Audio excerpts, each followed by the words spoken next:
Hello and welcome to the Quantum Woman podcast. My name is Shamina Taylor and I am your host. I've been thinking about doing a podcast, let's say since 2019. I think it's the first time I hired someone to do it and I never did it. And people have been asking me, Shamina, are you going to be starting this podcast? When is it coming out? When are you going to be doing it? And finally, the day has come where I have said it's happening, which is something that I say all the time, but it really is happening. In today's episode, you're going to hear how the Quantum Woman brand and how my story, how I came about. How did an attorney go from being an attorney to now a spiritual teacher, somebody who teaches about wealth, has become an expert about wealth, and helping women run their businesses and become the most powerful version of who they be. So welcome, sit back, relax, enjoy. Every time you listen to me, I'm going to let you know right now, there's going to be some sort of frequency and consciousness. So I want you to understand that allow yourself to shift, have the shifts. Okay, so let's go back to a cold winter night. It was July. It was January 9th, 2013. And a friend of mine at the time, she was getting B-roll done for a TV segment that she was on. And we went to another, she was a yogi, and we walked into another friend's yoga studio. And I had done yoga about 3 times. As I'm walking into this studio, I already knew the TV guy was going to be there. So I made sure I had my cutest Lululemon stuff on. I walked in, I could see the condensation on the walls. I could smell the incense burn. I could still smell it to this day. There was like a life-size Buddha sitting in front with like these wispy white drapes. The walls were like a green colored, and I was walking in, slightly intimidated, but excited about the fact that we have a cameraman here and he's going to be filming us. My greatest thing on earth was wanting to be on TV, and so I'm like, this is my moment. The room was completely packed. As we walked in, I went up to the camera guy and I said to him, don't pan on me too much. I don't know what I'm doing. But really it was like, hey, don't miss me and watch me, what I'm doing. My girlfriend had already set up a mat for me on the side, on the edge, strategically, I believe in that point. I remember sitting down on it. I placed my phone beside me. And if you know anything about yoga, you're really not supposed to bring your phone into the yoga room. But that was me. I brought it in. As we commenced, we just started going up and down. We're like another dog, down, up and down, up and down. At some point, I was like about 15 minutes in. I looked over at my phone. I'm like, it's only been 15 minutes. She's had us do like literally 50 dog up and downs. And I was getting annoyed because I'm like, she's showing off for the camera or something. I felt like P90X here. As we're going through up and down, we finally, okay, get down to the mat. She's like, put one leg this way, one knee this way, put the other one knee this way. And it was not a position that my body was comfortable going into, to be quite honest with you. And I was struggling and I was forcing myself to get into this position. And being a bodybuilder at the time and, heavily hitting the gym, it was a big feat. We don't have a lot of flexibility. But as she was saying this, and I'm struggling to go into this moves, she's talking and she's like, are you really happy with your life? Do you live every life excited? And as I'm listening to this, I'm getting annoyed with her because she's asking me how happy I am. And in this moment, I'm literally turning into a pretzel. But as this moment was happening for me, something extraordinary was happening. I was forcing myself to go into this position. And as she was asking me if we were happy, I could feel myself shaking as I'm putting one leg one way, the other way, and really holding this position. And I started asking myself, am I really that happy? I'd literally forgot who Shamina was. I had the most beautiful life. I had 2 beautiful children, a boy and a girl. I was in a marriage with a man that completely loved me. I was an attorney. We just a few years prior had built our dream home. We had just traveled back from an extraordinary vacation in Spain and celebrating my birthday in Miami. We had all the things. We just had the biggest celebration at my house. I had so many friends, and yet in that moment, I couldn't tell you if I was happy. I could tell you that I wasn't, and I didn't understand why. As she kept talking, I'm pressing one leg one way, one leg the other way, and I started trembling, shaking. You know that feeling when you're just pushing your body to the limits. I'm pushing, pushing, pushing, and all of a sudden, this pain was overcoming. I couldn't understand what this pain was. I just kept trying to fight through it. As I was fighting through this physical pain, I started crying. This pain turned to emotional pain, and I started bawling. I no longer could feel my legs, but all I felt was this heaviness being released from me. For the first time in my life, it felt like my shoulders went. I could finally release. I'd forgotten who Shamina was. I don't even know if I knew who she was. I had all the things you're supposed to check off on the list. Perfect looking life. I was Instagram, Facebook perfect. I had all the things. We would go on vacations wearing the same colored outfits. We were just the cutest little family. And yet, in that moment, everything that I was burying underneath me, everything that I'd pushed below the surface was coming up. And I could no longer ignore it. And I just kept crying.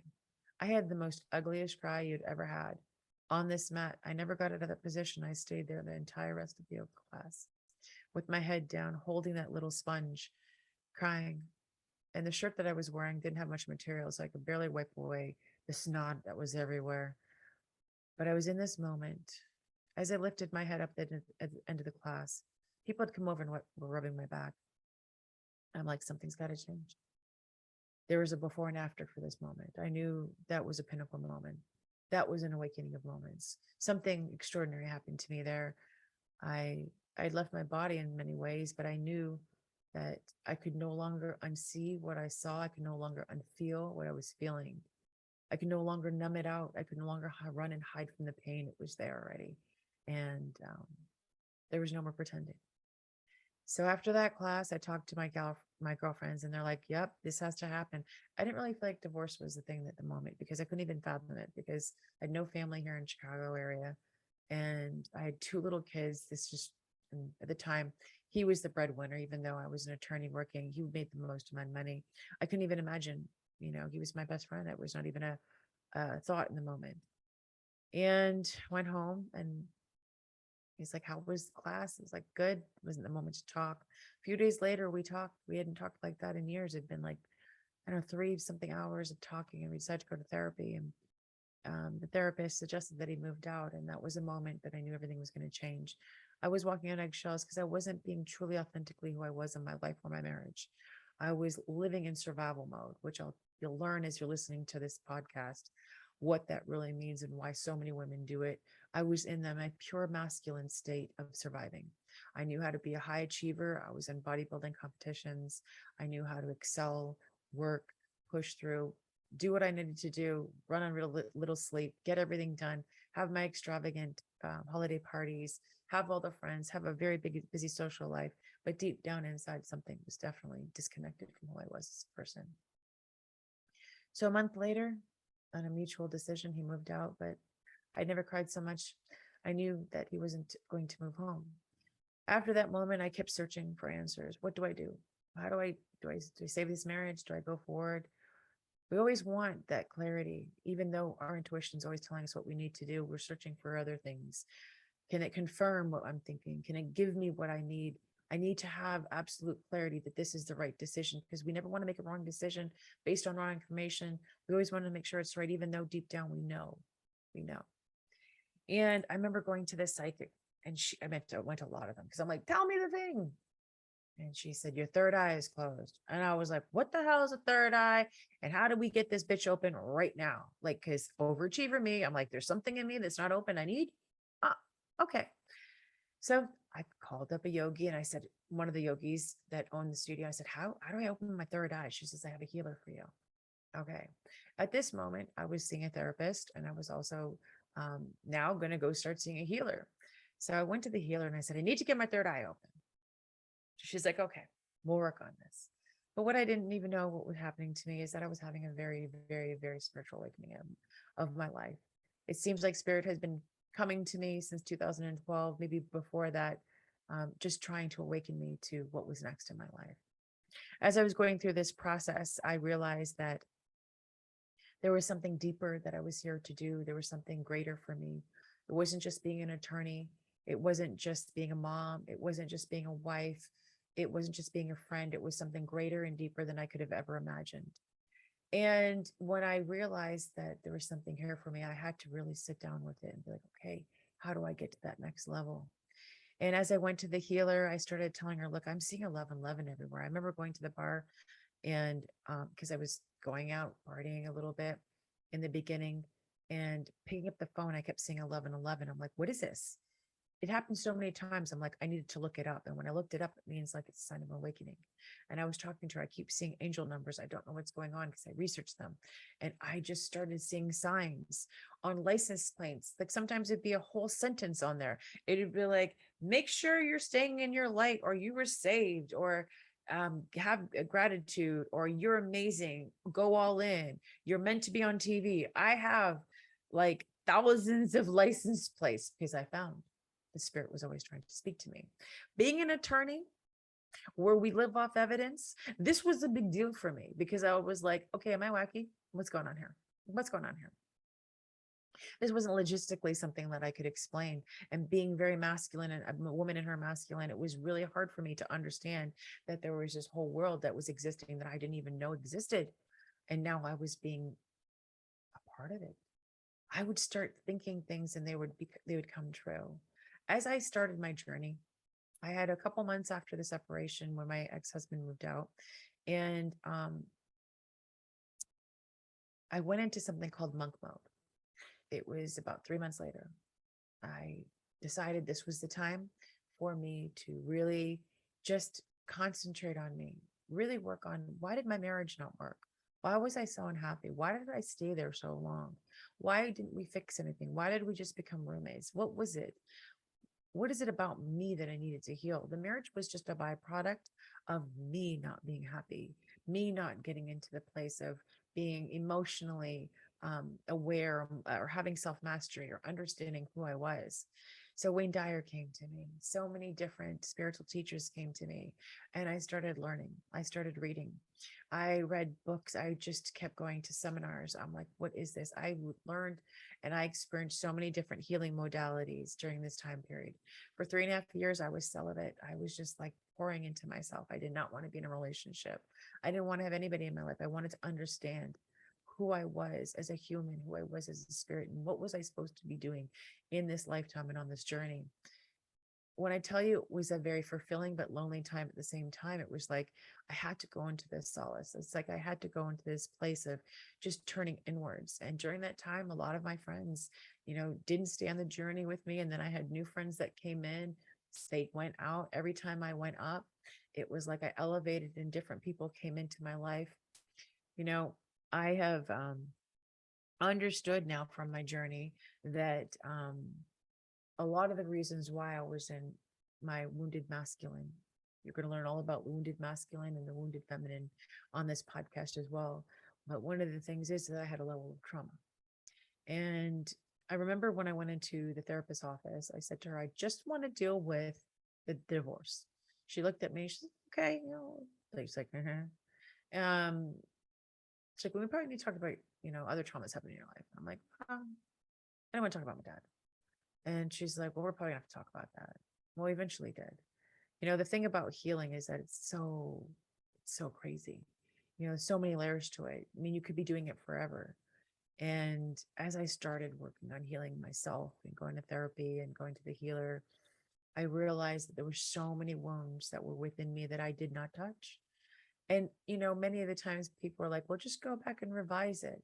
But when you've been through a level of trauma that's been so traumatic that it is stuck in your um, nervous system, you can try and use mindset all day long and get yourself to a certain place. But when your body is responding and is having a response like a PTSD, there's nothing you can do that will trump it every day. And when I started really working on money and I started working on relationships and I started working on my mentoring, I realized that that was part of the puzzle too with this, having deep somatic healing in the nervous system and learning how to really soothe myself was really important.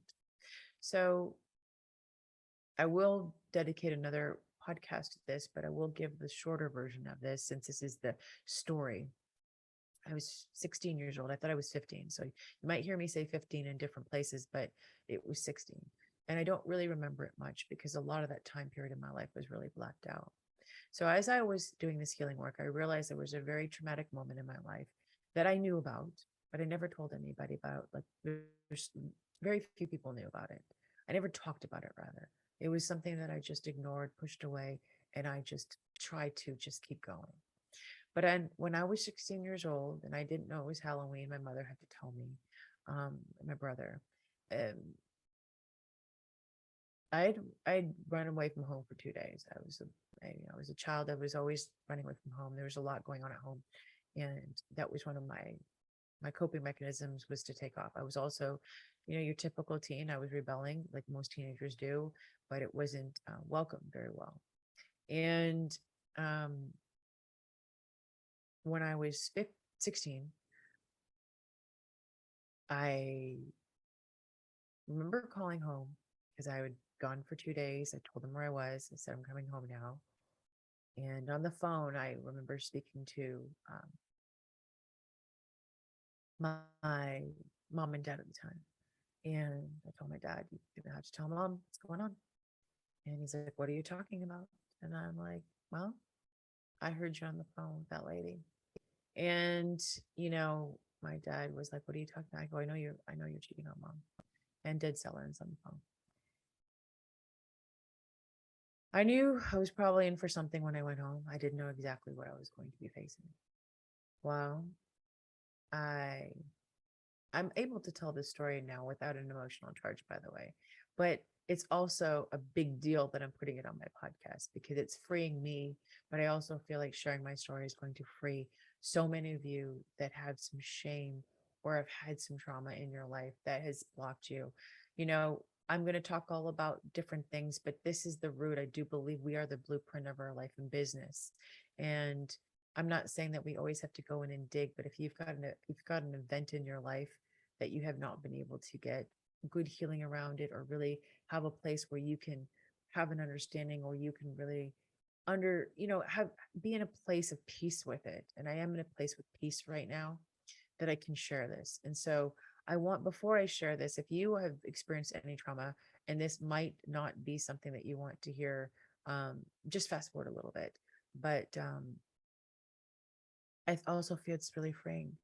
You know, Parents didn't know how to raise us back then. They didn't tell us like it was okay to feel your emotions. They didn't say like, how are you feeling? Are you happy right now? Are you sad? It's okay. Your emotions are powerful. No. Anyway, I got off the phone. I think her name was Tamara. I was at her house and I went home, walked through the door. I don't remember everything, so all the details are pretty shoddy. And I remember going up to my room. That part I remember. I don't remember how I got back downstairs. Maybe I went downstairs. They called me downstairs. And the next thing I remember, because again, it's all blacked out. I don't remember a lot of things. But I remember being in this living room and they had really thin pink carpet in there.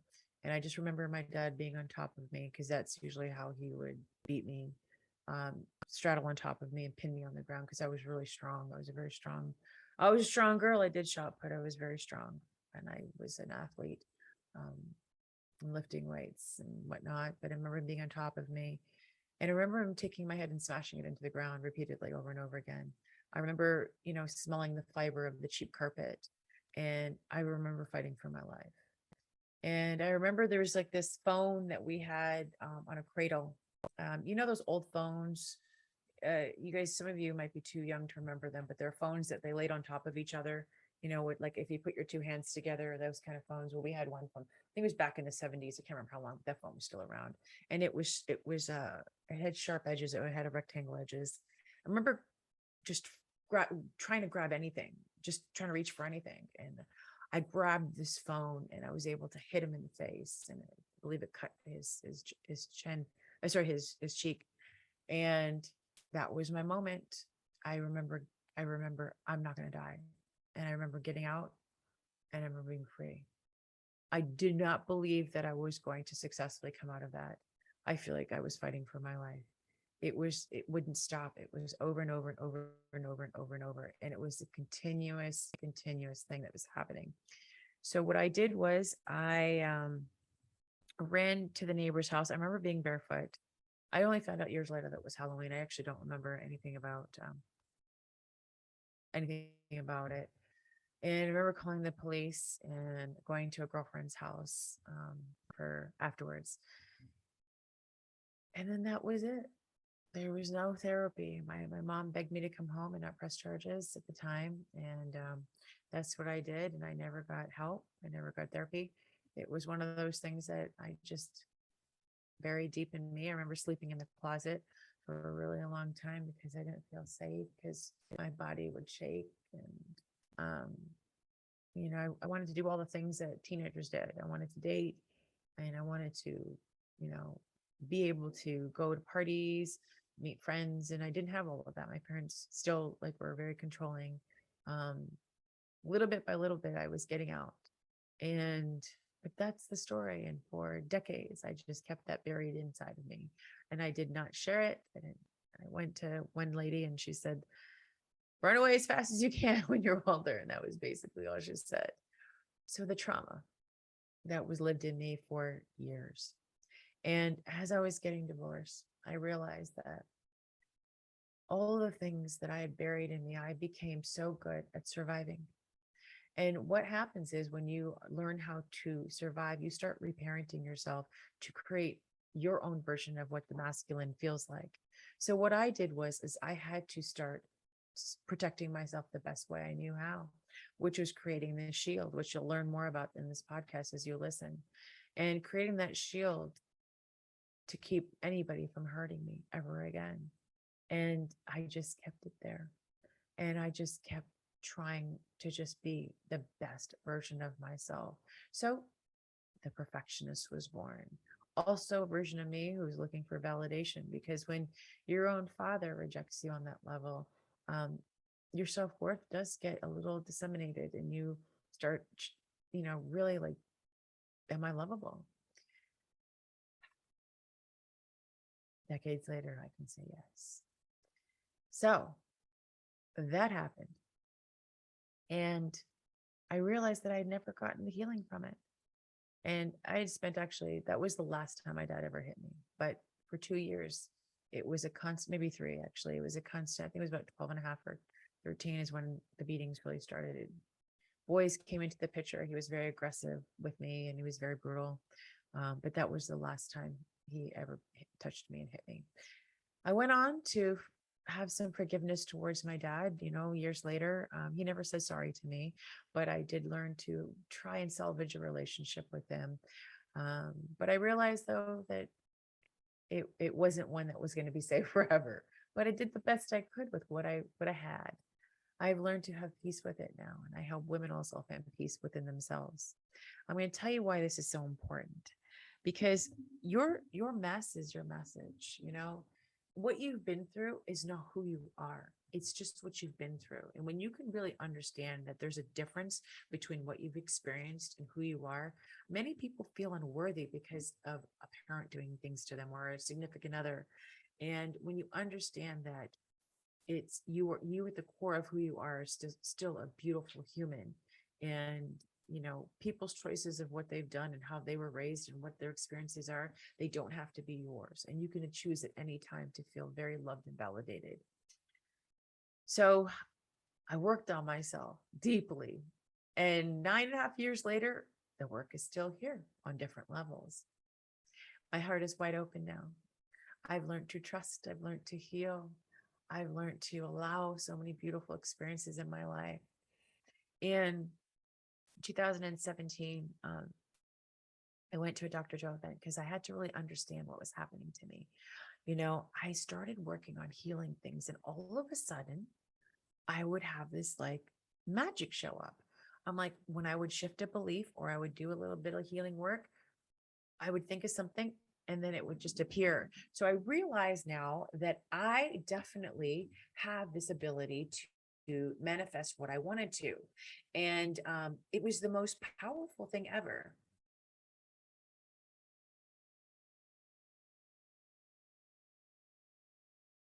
It was the most powerful thing ever. And I understood that clearer thought, you're clearing deep energy, you can create this manifestation. So I thought I had cracked the code on something. I thought I was like this master at manifesting. I didn't know manifesting was being taught out there, but I'm like, when I think something, it happens. When I think this, it's created. I'm like, this is fantastic. And then I realized that people teach manifesting out there, but they weren't teaching it like how I did. It was literally a creation that happened along the way, and I had to start teaching it.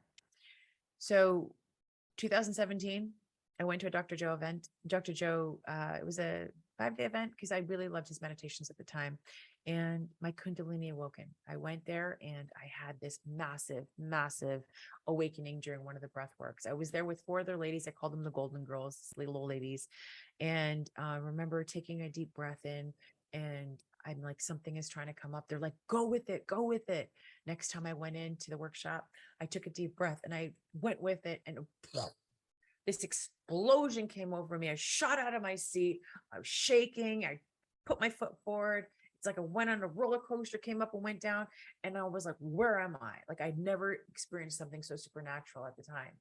And my head kept shaking. And all of a sudden, it was like this energy was going right, left throughout my body. I could feel it like just going through. And I'm like, what is next? I started researching about when your Kundalini awakens, because a girl that was there, she overheard me talking because I think your Kundalini awoke. And I'm like, how do I do this? I need help. And so I started researching, and that's when I decided to become a Reiki master, a healer, so I can help adjust my energy. I started learning more about how to really process energy. And I realized that there was something that I tapped into on a consciousness level that I had no idea. And now, they say that certain people go to different ashrams to get like different gurus to beat this out of them, to get this Kundalini awoken. And it just, you get chosen. Everybody has a serpent energy in them, and you get chosen. And I believe there was a reason why I was chosen. Like every step of the way on my journey, there has been something that's taking me, leading me, guiding me to that next level. And I've just been trusting. I'm going to save the Tony Robbins, that whole story for another podcast because it was really amazing. But prior to that, in 2016, I remember getting signs to go see Tony Robbins. And I was like, okay, why do I need to go? I kept looking. I had no money at the time. And I will explain this story to you in another podcast because it's a long one. But there was something that really magical happened there. And maybe I'll do that on episodes coming up because it'll talk about um, this next level that I really stepped into. You know what? No, I'm going to just do it right now. So Tony Robbins kept coming to me. Listen, I had no money back in 2016. I got divorced in 2015. I was barely making it. I kept my house and I had a lot of expenses at the time. And I literally had no money coming in. I was really trying to find the next thing that I was doing. I had this calling coming to me. I'm like, I wasn't practicing law anymore. It was like, you were here for something big.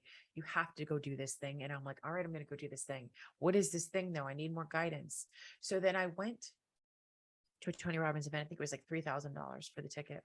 I wanted to be all the people who were successful or at. I didn't want to be up in the, nosebleed seats. I wanted to be around the game changers. So I scraped up together $3,000 and bought the ticket. It was a big deal and a lot of money for me at the time. I think I used 3 different credit cards to actually buy that ticket.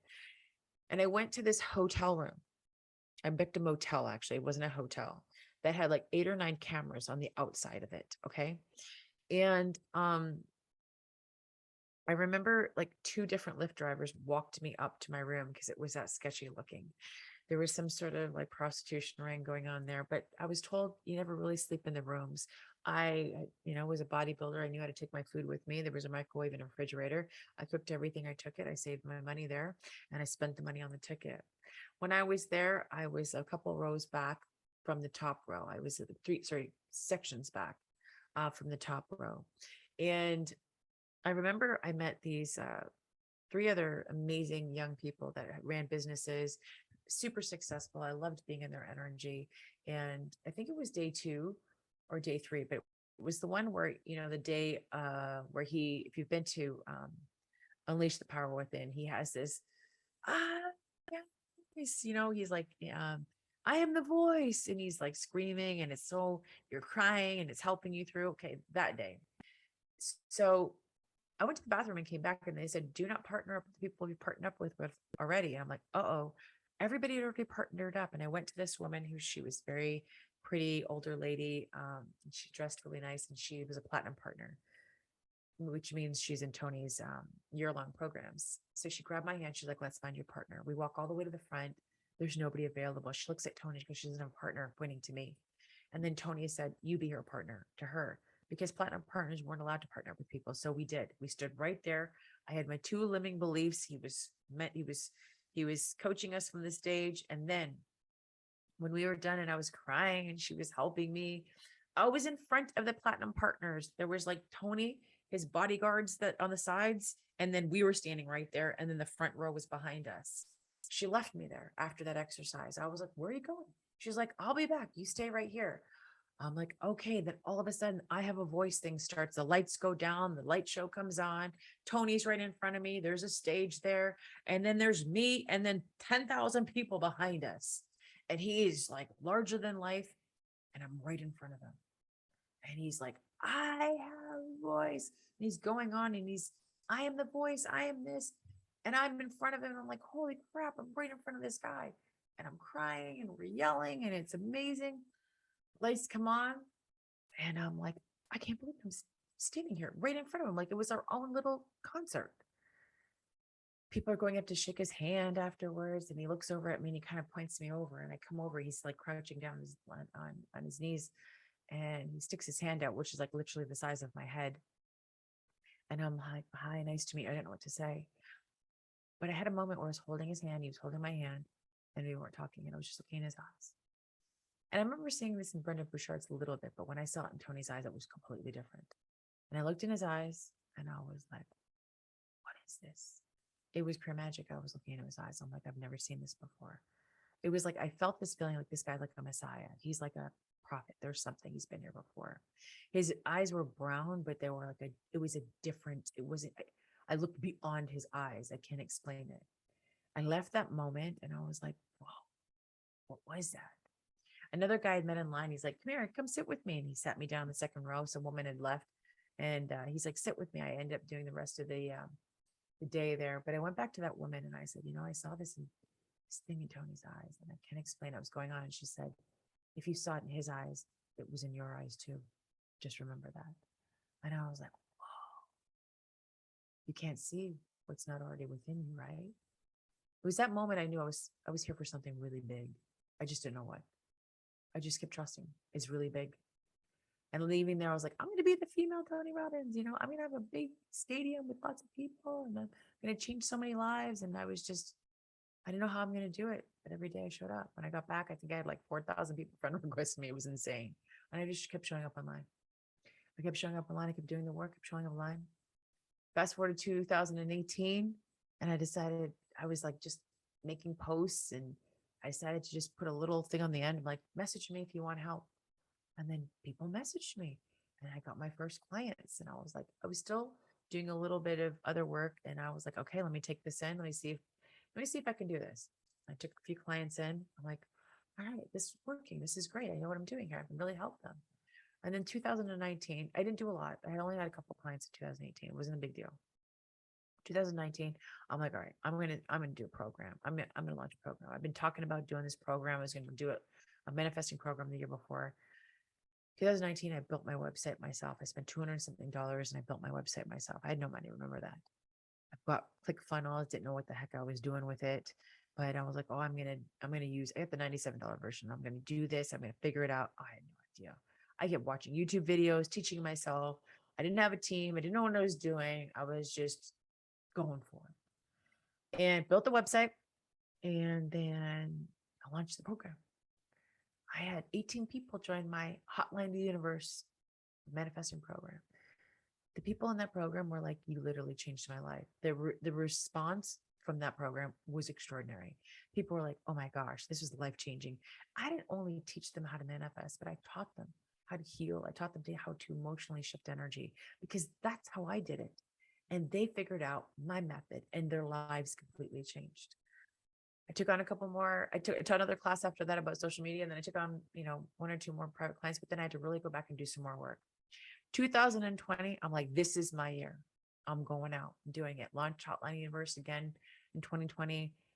Made $4,500 or just a little bit over that, I think, in January. February and March, I launched a 90-day program. Had about 9 people join. People from the hotline, they joined that program. I had no idea still what I was doing. I was just doing it. And then I made about $51,000. I signed a private client to at the time. One of the gals in hotline, she didn't want to go in the group program. She wanted to work with me. And I invested into a mentor. And I sat in this mentorship for 6 weeks or so. And I wasn't making money like the rest of the women. I was just observing, like, what's going on. I then allowed myself to integrate and implement what I was taught, or what was expanding in me, because I was always someone to reflect and go back. Because I know a shift in consciousness, if I want it to be permanent, I have to really understand what that shift is. June of 2020, I had a $301,000 month. It was sales. It was one of the biggest months that I've had. I signed on 5 private clients in 1 week. 1 week, I made $281,000 on a launch, a 5-day launch, a manifesting program. It was extraordinary. It was amazing what I could do. And then after that, I'm like, I've got this. I know what I'm doing. I can do this. The next month, I'm like, okay, how do I make this money? It was like freaking out again. I'm like, okay, you can't think about making the money. You have to just allow yourself to serve. So that's what I did. I realized when it was money driven, you were never going to make the money. And then in July, I had this whole thing come up. It's going to come up in another podcast because it's getting really long as it is. But this is the story. I learned how to calm my nervous system and really allow wealth to come in. It was a rewiring. And after that, they say it was gravy, right? I made $500,000 in that year. The year prior, I think I made 20,000 or something. $500,000. I took my family to Cancun, all expenses paid in December. I didn't even work the month of December. 2020 comes around and I'm like, oh my gosh, this magic is happening all over again. By the way, June 2020, I said by June 2021, I was going to make $1 million cash within 12 months. And guess what I did? I did it. I made $1 million. And then in 2021, I made $1 million in 11 months, just under 11 months. It was 10 months and 3 weeks. I got my ClickFunnels to Come award. So many amazing things happened. Then I took all my family down to Cancun for an all expenses paid trip for 14 days. I flew everybody down there. It was amazing. I have had the most extraordinary life. I want you to be a part of it. I'm going to teach you things. I'm going to share things with you. I want this podcast to be a place where you can come and you can get that shift, where you can be understood. And maybe you're not ready to join one of my programs. Maybe you're just needing somebody to help you really go through, because the woman I was in that yoga mat, the woman I am today, I love both of those women. Just one of them now, she just knows more. She understands who she is. She realized that it's okay to be herself. She's taken off all the masks and authentically become this most powerful woman that you are listening to right now. She knows it's safe to be herself. She knows it's safe to trust her emotions. She knows it's safe to be vulnerable, to let the shield down, be in her feminine, and allow all the wealth to flow to her. She is a master receiver. I want you to also become that.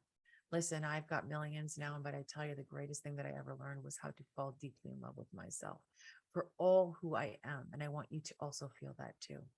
So if you enjoyed this, please send it to a girlfriend. Leave me a review. Let me know, and more to come. I am going to knock your socks off in such a different way. You're going to be like blown away by the information. I want this podcast to be one of the #1 downloaded podcasts to help women out there empower themselves and realize that this is not the end where you're at. We are allowed to start all over anytime, any place. And guess what? You have all the power within you to do, be, and have everything that you've designed in your life or what you want. We are going to create the most amazing life.